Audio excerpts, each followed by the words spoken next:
In 2015, when I tried to get access to psychedelic medicine, I tried to boil ayahuasca and grow psychedelic mushrooms at home, and I learned quickly that it can't be done with tap water. This simple yet surprising revelation made me realize that the access to our health and spirituality might be hindered or even blocked by the water we drink. I took it a step further and I did some experiments with other types of liquids we drink, always achieving the same results. The link to that soda and wheatgrass experiment is in the video description. All of this led me to discovering new lies that are a part of our everyday life that nobody questions. It turns out that what we mostly have in our taps is recycled sewage. Whatever you flush down your drains ends up back in your tap. Additionally, corporations make and sell countless products filled with tens of thousands of different chemicals that end up in our water supplies. According to one study, we have now more than 2,100 known toxins in our water. Not only do the chemical, pharmaceutical, and agricultural industries pollute our water and soils, but other chemicals are purposely added to our water supply for purification purposes.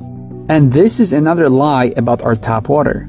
The water treatment technology is more than a century old, and it was never designed to remove chemical contaminants. It was meant only to make the water safe for drinking. In fact, most of the chemical compounds we use today didn't exist back when this technology was created, and as you can clearly see, they freely circulate in the tap water system. But we know about this, and this is why we have accepted the bottled water industry as necessary evil. Something that didn't exist a few decades ago, and something that doesn't need to exist today. Not many of us think about the fact that this water not only costs money, but it costs almost 1,000 times more than tap water, with half the cost being generated by transportation, as it is sometimes shipped from remote locations thousands of miles away from shops, because of a simple marketing lie that makes you believe that this water is in some way different than what is available locally to you. Also, it is not a secret today that the unnecessary plastic bottles that are used as containers leak toxic chemicals and pollute our bodies and the environment, creating new range of health issues unheard of in the past. But in order to sell you this pointless product, water companies, medical professionals, and government agencies came up with a lie trying to convince you to drink at least 2 liters or half a gallon of water every day.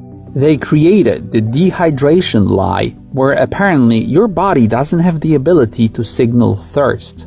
All of this so that you either drink tap water and all the chemicals in it, or spend money on water bottles nobody should use. And this leads me to the biggest and the most important water lie of them all, that human is a drinking animal.